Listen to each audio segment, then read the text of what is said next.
Bom dia a todos, queridos e queridas, companheiros e companheiras de jornada rumo à luz, rumo à ascensão espiritual e planetária. Tudo bem com vocês, meus queridos, minhas queridas? Então, hoje é dia 23 de março de 2025, domingo, e nós vamos juntos dar continuidade à nossa jornada 2025, uma nova escolha, através dos ensinamentos de um curso em milagres. Hoje estamos na lição 82, a segunda lição da nossa segunda revisão do ano. Vamos revisar as lições 63, a luz do mundo traz paz a todas as mentes através do meu perdão, e a lição 64, que eu não me esqueça da minha função, né? Então, a luz do mundo traz paz a todas as minhas mentes através do meu perdão. O meu perdão é o meio pelo qual a luz do mundo acha sua expressão através de mim. O meu perdão é o meio pelo qual venho a estar ciente da luz do mundo em mim. O meu perdão é o meio pelo qual o mundo é curado junto comigo. Então, que eu perdoe o mundo para que ele possa ser curado comigo. Algumas sugestões para formas específicas da aplicação dessa ideia são: que a paz se estenda da minha mente à tua, Eu compartilho a luz do mundo contigo, Aí eu falo, né, o nome da pessoa que eventualmente possa estar me tirando a paz. Através do meu perdão, eu posso ver isto tal como é. Lição 64, que eu não me esqueça da minha função. Eu não quero esquecer da minha função, não quero me esquecer da minha função, porque quero me lembrar do meu ser, e aí ser com letra maiúscula, né? O meu ser real. Não posso cumprir a minha função se eu a esquecer, e a menos que eu a cumpra, não experimentarei a alegria que Deus destina para mim. Formas específicas adequadas para esta ideia incluem: que eu não use isto para esconder a minha função de mim. Quero usar isto como uma oportunidade para cumprir a minha função. Isto pode ameaçar o meu ego, mas não pode de modo algum mudar a minha função, tá? Então, a luz do mundo traz paz a todas as mentes através do meu perdão, né? E o meu perdão, o que é o meu perdão? Usando uma analogia que não é minha, né? Muitos mestres espirituais já utilizaram, né? O que quer dizer isso? Quer dizer que o meu perdão é a rachadura no muro, né? É através do meu perdão que essa luz que eu sou, que você é, pode chegar até o mundo, pode chegar aqui na Matrix, no metaverso, na terceira dimensão, né? Essa luz, ela está dentro de nós. O que impede essa luz de brilhar? Esse muro que nada mais é do que um ilusório muro de granito composto pelo sistema de pensamento do ego negativo, né? Mas é ilusório, não tem existência verdadeira. Quando nós chegamos perto desse muro, o que nós conseguimos perceber? Que era uma névoa, né? Jesus fala sobre isso no livro texto. Aliás, hoje à noite nós teremos live do livro texto, capítulo 9, sessão 5, o curador não curado, um texto espetacular. Vamos ter uma aula maravilhosa, espero vocês hoje à noite às 19 horas, ok? Muito bem, que eu não me esqueça da minha função. A minha função é o perdão, e a minha única função é o perdão. Por meio do meu perdão, porque eu estou olhando para tudo a partir de uma perspectiva diferente, por meio do meu perdão, o que acontece? A luz do mundo traz paz a todas as mentes. Não é bonito isso? Então, você está aqui para ancorar essa luz, para ser quem você realmente é. Esse ser crístico, esse ser búdico, esse ser santo é quem você é. É a sua natureza verdadeira. Lembrem-se disso. Lembrem-se disso. Não deixem jamais de se lembrar disso, né? Por isso que essa palavra ser aqui, Eu não quero esquecer, eu não quero me esquecer da minha função, porque eu quero me lembrar do meu ser real, de quem eu verdadeiramente sou, né? E nós somos a luz do mundo, né? Foi isso que Jesus veio nos ensinar. O ensinamento dele foi deturpado, ficou parecendo que só ele era a luz do mundo. Não, ele veio nos ensinar que ele era a luz do mundo, mas nós todos somos também as luzes do mundo. Na verdade, somos uma luz única, porque a mente é uma só, a filiação é uma só, essa mente é compartilhada. Então, quando você expressa essa luz, olha que coisa linda que você está fazendo. Você está iluminando a mente do seu irmão. Talvez um irmão lá no Vietnã. Você nunca viu o seu irmão, você não sabe nem que ele existe. Mas o seu trabalho pessoal aqui está iluminando a vida desse irmão em outra parte do mundo. Por quê? Porque esse irmão é um ser humano igualzinho a você. Tá bom? Não é bonito isso? Muito bem. Então nós vamos passar agora para a leitura do texto da Melody Beach do livro A Linguagem da Liberdade, do dia 23 de março. E o nome do texto, o título do texto é Objeção ao estabelecer limites. Precisamos saber o quão longe iremos e o quão longe permitiremos aos outros virem conosco. Ao compreendermos isso, poderemos ir a qualquer parte. Esse é um texto dela mesma, do livro Para Além da Codependência, tá? Que tá no nosso canal no Telegram, tá? O PDF dele tá lá. Quando temos o poder de cuidar de nós mesmos, estabelecer um limite, dizer não, acabar com um velho hábito, podemos encontrar objeção por parte de outras pessoas. Está certo. Não temos de deixar que as suas reações nos controlem, nos detenham ou influenciem nossa decisão de cuidar de nós mesmos. Não precisamos controlar as reações dos outros ao nosso processo de ajudar a nós mesmos. Isso não é nossa responsabilidade. Não temos de esperar que eles não aprovem. Eu acho que aqui ela quis dizer, não temos de esperar que eles nos aprovem, né? Não temos que esperar que as outras pessoas aprovem as nossas novas atitudes quando nós estamos estabelecendo os limites nas nossas relações com elas, né? O estabelecimento de limites é um passo crucial, fundamental na nossa recuperação dos relacionamentos especiais, né? Na nossa recuperação, nessa nossa forma codependente de nós nos relacionarmos uns com os outros, né? Nós nos misturamos o tempo todo com os outros e os outros se misturam o tempo todo com a gente, não é mesmo? Então ela continua. As pessoas reagem quando fazemos as coisas de forma diferente ou quando decidimos tomar o controle, assumir o controle de cuidar de nós mesmos, principalmente se a nossa decisão afetá-las de alguma forma. Deixe que as pessoas sintam as suas emoções, deixe que tenham as suas reações, mas prossiga em seu caminho assim mesmo, né? E aí as pessoas tentam nos controlar, nos manipular, né? Fazer com que nós mudemos de ideia, né? Isso tudo são defesas para nos mantermos nos relacionamentos codependentes. E às vezes, sabe, gente, as pessoas não estão fazendo isso sequer conscientemente. Não estão.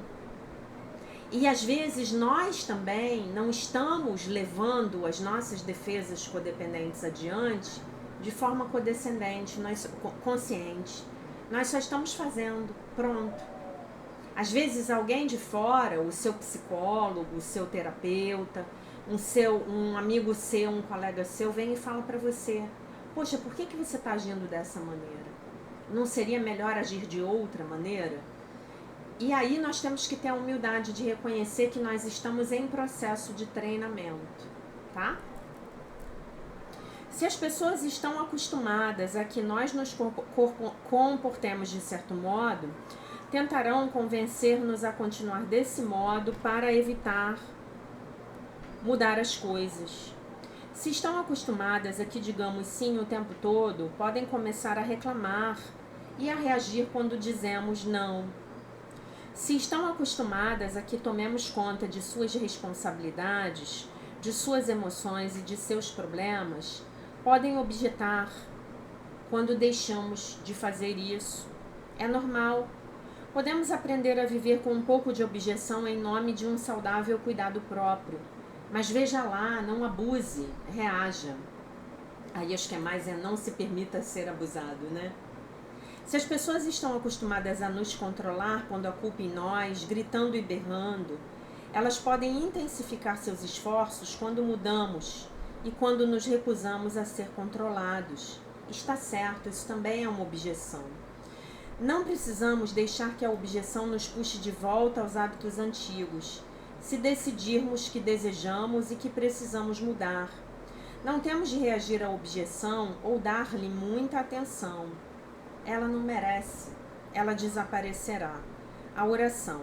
Hoje desconsiderarei qualquer objeção que receba, por mudar o meu comportamento ou por esforçar-me em ser eu mesmo, né? Em ser autêntico, em ser quem eu sou verdadeiramente, né? Então, é assim que nós temos que crescer, né?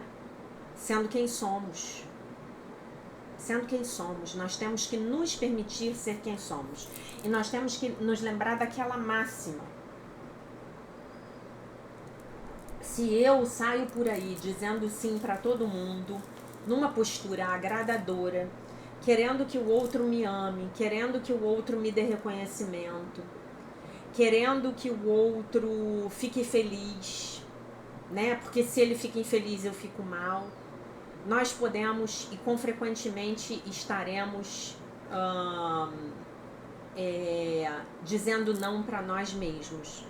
Então observe quantas vezes você quer dizer não, diz sim para o outro e acaba dizendo não para você mesmo. Conseguem perceber isso? Conseguem perceber como é que nós fazemos isso nas nossas relações? Nós vivemos, na verdade, relações de barganha.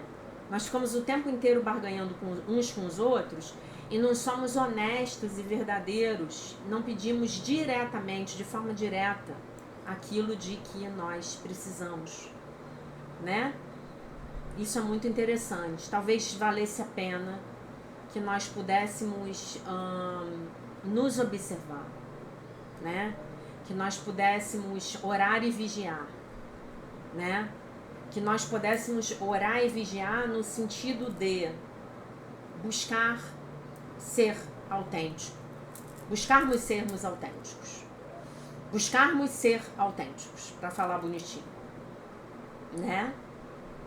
Às vezes, gente, o nosso condicionamento em agradar o outro, ele é tão entranhado, ele é tão automático, que eu nem percebo que eu estou fazendo uma determinada coisa para agradar o outro, e não por mim. Essa semana, isso me aconteceu exatamente. Me aconteceu exatamente isso. Eu recebi uma proposta e eu disse sim. E aí depois eu falei assim, não, mas isso é não. Aí eu voltei lá e disse que era não. Falei, olha, não vou poder, não vai dar. Mas a minha primeira resposta foi dizer sim, eu não estava nem percebendo, eu não estava nem em contato comigo mesma. Eu estava tão fora de mim que a minha primeira resposta foi sim, tá bem. Isso já aconteceu com você? Preste atenção se já tiver acontecido com você. Algumas semanas atrás, eu estava com um aluno e aí ele estava me contando que uma das coisas mais legais que aconteceu com ele foi que ele passou a ser capaz de dizer não para os familiares dele, especialmente para a mãe dele. Então ele é um profissional liberal muito bem sucedido, ele tem uma boa situação financeira e os pais dele vivem lá imersos na consciência de vítima e no princípio da escassez. Literalmente. E esses pais enfiam os pés pelas mãos e vêm pedir socorro para ele. E aí ele disse que a mãe chegou num determinado momento lá, acho que foi a mãe, se bem me lembro, e falou que precisava de dinheiro para pagar uma conta de luz. Não tinha dinheiro. Se ele não pagasse a conta de luz, essa família então ficaria sem a luz. Teria o fornecimento de energia elétrica interrompido. Muito bem. E aí ele chegou para a mãe e falou: olha, mamãe, eu vou pagar a conta agora. Sim, mas eu gostaria que isso não acontecesse mais. Da próxima vez, não vou pagar.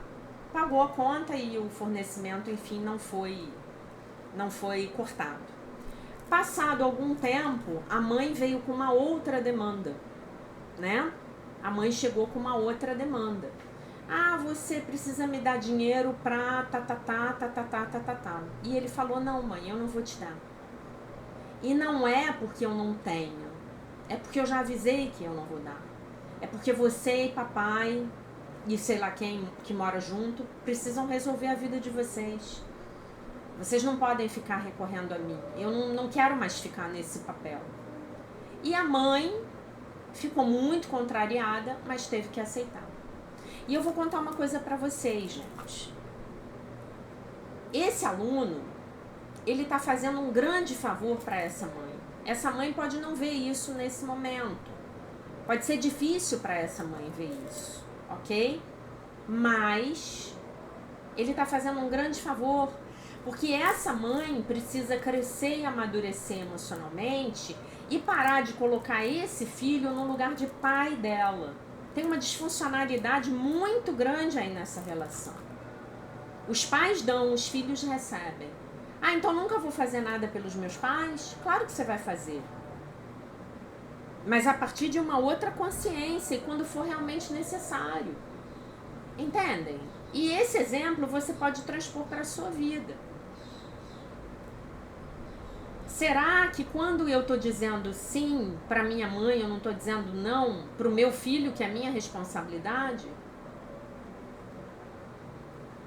Será que quando eu estou dizendo esse sim para minha mãe, eu não estou incentivando a minha mãe a ficar no mesmo lugar de sempre? Com a mesma mentalidade de vítima? Com a mesma mentalidade de escassez? Por que isso?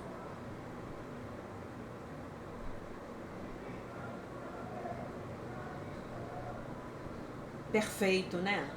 Reflitam sobre isso. Meus vizinhos estão aqui dando uma festa e estão cantando, não sei se está dando para vocês ouvirem, mas tem uma banda lá tocando e as pessoas estão cantando O Tempo Perdido do Legião Urbana, né? Então nós temos que observar isso. Não é fácil dizer não, colocar um limite, dizer não obrigado. Ah, você vai vir jantar comigo hoje? Não, hoje eu não vou poder. Muito obrigado. Ou então, num caso diferente, como, nossa, tenho vários exemplos aqui no canal, esse filho que só procura o pai e a mãe quando está precisando de alguma coisa, esse filho que não dá atenção, esse filho que não é amoroso, talvez esse pai e essa mãe precisem dizer um não.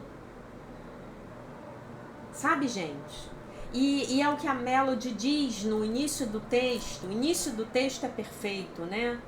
Ela diz assim no início do texto: podemos saber o quão longe iremos e o quão longe permitiremos que os outros venham conosco. Ao compreendermos isso, poderemos ir a qualquer parte. Ou, como diz a Marianne Williamson, que vocês sabem que é uma autora que escreve com base no Curso em Milagres, ela fala isso de um jeito que eu adoro. Nós temos que nos apropriar de nossos sims e de nossos nãos. Né? Por quê? Porque o meu irmão, enquanto eu estou fazendo aqui um trabalho de me reconectar com o meu Criador, o meu irmão está fazendo um trabalho de se reconectar comigo. Mas é comigo que ele tem que se conectar? Não, ele tem que se reconectar com o Criador. Gente, se prover, você ter o seu, para cuidar das suas coisas, para pagar as suas contas, para se manter, você não precisa ser rico. mas você tem que se prover. Essa é uma lição que todos nós temos que aprender. Todos nós temos que aprender. Mesmo que você, digamos que você seja uma mulher e você tenha um marido maravilhoso, uma pessoa super generosa e você escolheu legitimamente ficar em casa, cuidando da sua casa, cuidando dos seus filhos, priorizando o aconchego do seu lar, sei lá, você não tem grandes vocações profissionais para levar a sua energia para fora, nenhum julgamento a respeito disso. Mas o seu companheiro de hoje para amanhã, ele pode passar para o plano espiritual. Como é que você fica? Você tem que estar preparada para se isso acontecer, né? Vocês imaginem as mulheres no passado, antes da nossa revolução feminina, vocês imaginem como as mulheres ficavam quando seus maridos iam para a guerra. Muitas vezes eles não voltavam. Muitas vezes eles voltavam mutilados, deprimidos, com síndrome do pânico, enlouquecidos por toda a dureza que viram num fronte de guerra. E aí? Como é que é isso? Como é que a gente fica? Né? Fora que nós temos que saber cuidar da gente. Isso é imperativo, né? Por isso que antigamente você tinha a mulher como detentora da pensão do marido, né? Hoje em dia, como é que isso tá? Então, uma chave, um princípio para a gente poder praticar essa coisa de estabelecer os limites é sermos financeiramente independentes. Porque se nós estamos dependendo financeiramente de alguém, é aquela máxima que eu sempre falo para vocês. Quem paga, manda. E pode mandar. E tá tudo bem. E tá na ordem do dia. Como é que eu vou reclamar? Não, mas ele paga, mas ele tem que fazer o que eu quero. Nem se você for um adolescente na casa dos seus pais, né? Quem paga, manda. Ok? Então vamos lá, vamos ler um pouco mais aqui do livro Como Limpar o Ego Negativo, e ele está falando desse reequilíbrio do cérebro direito, do cérebro esquerdo, do hemisfério direito, do hemisfério esquerdo, tá? E ele continua com um texto aqui muito legal. Um hemisfério cerebral não é melhor do que o outro. Uma pessoa necessita de ambos os hemisférios cerebrais para encontrar a sua realização completa, a sua consciência de Deus e para limpar o seu ego negativo. As chaves aqui são a busca pelo equilíbrio, a integração e a moderação em todas as coisas, em todos os momentos. Outra chave é escutar a voz do Espírito Santo e do seu próprio eu superior, todas as vezes, e não a voz do ego negativo e do seu eu inferior. Para se alcançar isso, o indivíduo deve ter uma maestria sobre as suas próprias energias, primeiramente, e em segundo lugar, ser capaz de ouvir a essa voz pequena e quieta, essa voz interior pequena e quieta, que é a voz do Espírito Santo, né? O lado masculino provê o poder para a maestria das suas energias. O lado feminino provê a capacidade de ouvir a essa orientação intuitiva, que está sempre chegando em todas as situações. Isso também vai permitir a mistura, a mescla do primeiro raio de Deus com o segundo raio de Deus.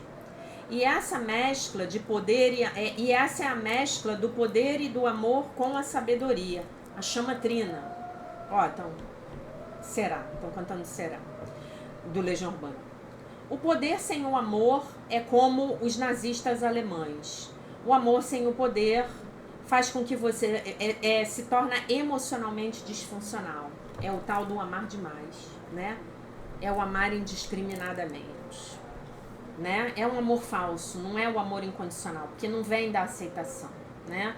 A pessoa que ama demais está sempre querendo transformar o outro em alguém que ele não é.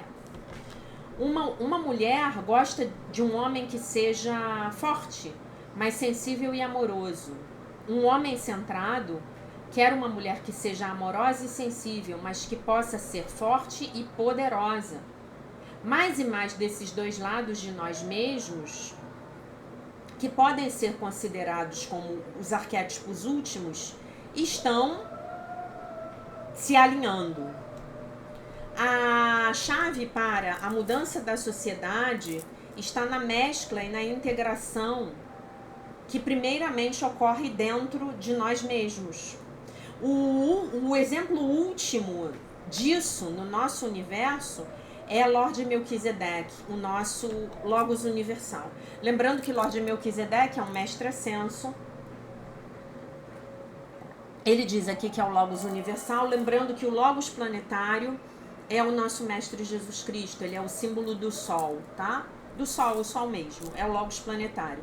E aí ele dá aqui uma lista de energias femininas e masculinas para serem equilibradas. Primeiro eu falo a masculina, depois eu falo a feminina, tá? Então, coragem e cuidado, o Sol e a Lua, autoconfiança e humildade, o assertivo, o receptivo, que é o feminino, o cérebro esquerdo, masculino, cérebro direito, feminino, científico, masculino, musical, feminino, lógico, masculino, intuitivo, feminino, fogo, masculino, água, feminino, ar, masculino, terra, feminino, capaz de fazer as diferenças, masculino, capaz de aceitar tudo, feminino, pensamento e sentimento, o ocultista e o místico, o psicológico e o psíquico, focado, fluente, fechado, aberto, firme, amoroso, desapegado, sensível, orientado para os objetivos, orientado para o processo. Orientado para o processo é feminino, para os objetivos é masculino. A visão masculina é visão de túnel, é foco. A visão feminina é visão periférica, é ampla. Vê tudo ao mesmo tempo agora. Leiam Os Homens São de Marte, Mulheres São de Vênus, para vocês poderem entender isso. Isso deriva das diferenças hormonais, isso é biológico. Nossos cérebros são diferentes, tá? Trabalhar e brincar, trabalhar masculino, brincar feminino. Falar e ouvir, fixo, flexível. Ar masculino, água feminino, fogo masculino, terra feminino. Disciplinado, espontâneo. Organizado, fluido. A oração, masculina, a meditação, feminina. Cheio de vontade, masculino, aquele que permite, feminino. Dedutivo, indutivo. Pedir e ouvir, matemático, artístico. Ativo, passivo. Yang e yin. O pai interior, a mãe interior, a criança interior, feminino. Impessoal, pessoal. Apolíneo, do deus Apolo, grego. Dionisiano, dionísico, do deus Dionísio, grego, aquele que enchia a cara de vinho. A estrutura, masculina. O fluxo livre, feminino. O asceta, masculino. O hedonista, feminino. O patriarca, a matriarca. O pai celestial, a mãe terra. A mãe divina, ou o pai divino, a mãe divina. Pensamento linear e imaginação. Despertar, sonhar. Realidade horizontal, que é a terra, a matéria, é o masculino. E a realidade vertical, Deus, né? A forma, masculina. Sem forma, feminino. Fazer e ser, controle e rendição. Egoísta, masculino. Altruísta. O yogi, Afrodite. O yogi masculino, Afrodite feminino. A intuição, a função da sensação. Contido, expressivo. Duro, nutridor. O pai, a mãe. Sério, masculino. Bem-humorado, feminino. O sacerdote, a sacerdotisa. O aventureiro, o caseiro. O professor, masculino. O estudante, feminino. Aquele que governa, masculino. O que obedece, feminino. O que está na velocidade da luz, masculino. Circunspecto, feminino. Coragem, cuidado. Nada possuir. Ou comandar tudo, nada possuir. Não ter amarras, masculino. Lealdade, feminino. E é isso, tá? Aí depois ele vai falar de outras funções, mas aí eu não vou. Se bem que eu posso terminar hoje, tá? As funções duais do cérebro. O lado esquerdo do corpo e a cabeça. O lado direito do corpo e a cabeça. Não, dominante e não dominante. Consciente e inconsciente. Relações espaciais, consciência verbal. A linguagem, as imagens. As palavras, as imagens. O que é literal e o que é simbólico. O que é definitivo, o que é metafórico. O lógico e o intuitivo, né? A análise, que é masculina, e a síntese, que é feminina. Discriminar e aceitar, o concreto e o abstrato, o matemático e o musical. O científico e o artístico, o que é sequencial, o que é simultâneo. O pensamento linear e o pensamento holístico. Os métodos para obtenção da informação, tá? Então, primeiro aqui o hemisfério esquerdo, o cérebro esquerdo, Yang, energia Yang, e o hemisfério direito, Yin, cérebro direito. Lógica e imaginação, sonhar, sentidos interiores. Pensamento dedutivo, pensamento intuitivo e psíquico. O que é fisicamente observável, o que é criativo. Pensamento racional, pensamento indutivo, pensamento verbal e o perguntar e ouvir. Yin e Yang, tá? Então, aqui primeiro ele vai falar do Yin, que é o feminino, e depois do Yang.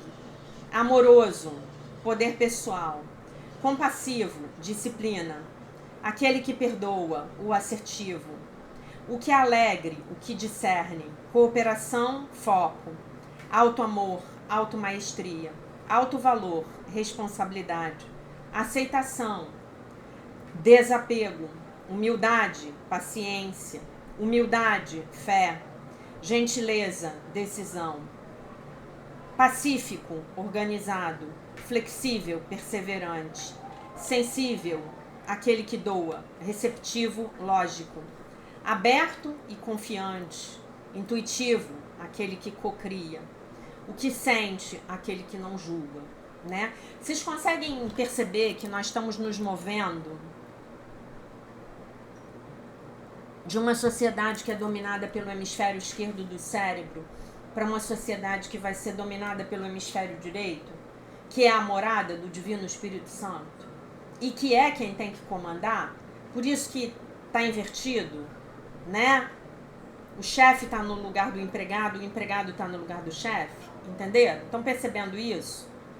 E aí ele vai falar da energia yin, feminina, negativa, excessiva, e da energia yang, negativa, excessiva, né? Então lembrando que quando um está excessivo, o outro está contraído. Lembram da imagem? Vocês se lembram da imagem do Tao, aquela bola? Com as duas, com aquele S no meio, um lado branco, o outro lado preto. Dentro do lado branco tá a bolinha preta, dentro do lado preto tá a bolinha branca. Então é disso que ele está falando. O desequilíbrio é quando uma energia está demasiada. Vamos lá. Então, primeiro o negativo feminino e segundo o negativo masculino. Ferido, rígido, depressivo, neurótico, rejeitado, raivoso. Humor variável, raivoso, violento, defensivo, duro, cheio de medo, aquele que ataca, inseguro, crítico, preocupado, ilusão de superioridade, preguiçoso, impaciente, baixa autoestima, ódio, culpa, vingança. Essa é perfeita. Culpa, a mulher fica na culpa, o homem vai lá na vingança. Ou ao contrário, tá? Aí a energia pode estar em ambos, né? É carente, orgulhoso, autopiedade, ressentido, solitário, ciumento, tímido, egoísta, procrastinação, viciado em trabalho, tá bom? Então é isso, terminamos esse capítulo maravilhoso, como limpar o ego negativo por meio do reequilíbrio das energias femininas e masculinas. Lembro a vocês que isso é fundamental. Isso é uma parte fundamental do nosso trabalho. O que a gente vê hoje na sociedade são as mulheres com uma energia masculina muito excessiva e os homens entrando lá numa passividade que não é legal. Isso aqui não implica nada em termos de opções de relações sexoafetivas, tá, gente? Isso implica em falta de equilíbrio nas tuas energias próprias, aquelas com as quais você nasceu, né? Aquelas que você precisa aprender a trabalhar, aprender a integrar, né? Para você poder viver uma vida satisfatória, né? Uma vida bacana no seu casamento, nas suas relações com os seus filhos, né? Hoje tudo muito trocado, hoje tudo muito de cabeça para baixo. Por quê? Porque estamos excessivamente materialistas. Nós passamos a maior parte do nosso tempo correndo atrás de bens materiais, né? Há 50 anos as coisas não eram assim. Há 100 anos não eram assim. Vivíamos mais em harmonia com a natureza. Precisávamos de menos para sermos felizes. O mundo era bem menos complicado, né? Você entra num shopping center e você vê a quantidade de coisas e de opções às quais nós temos acesso, né? Hoje a gente não tem 2 pares de sapato e 2 bolsas. Hoje a gente tem 50 bolsas no armário e 50 pares de sapato. E nós vamos para o shopping e queremos comprar mais uma bolsa, mais um par de sapatos, né? Então isso tudo tem a ver com esse excesso de materialismo, né? Essa nova sociedade que nós estamos aqui construindo, essa sociedade da era de ouro da humanidade, ela vai ser uma sociedade bem mais simples. Vocês podem ter certeza disso. Bom, essa era a mensagem do dia. Quero lembrar a vocês que daqui a pouco, mais tarde, às 19 horas, se Deus quiser, vamos ter a nossa aula ao vivo, a nossa live. Hoje, o capítulo 9, o item 5, o curador não curado, um texto muito importante, que é a continuação muito importante daquilo que a gente discutiu na semana passada e na outra semana. Não percam, tá bom? Então eu deixo vocês com a paz de nosso Senhor Jesus Cristo, com um beijo imenso. E se Deus quiser, nós nos vemos mais tarde. Bye, bye.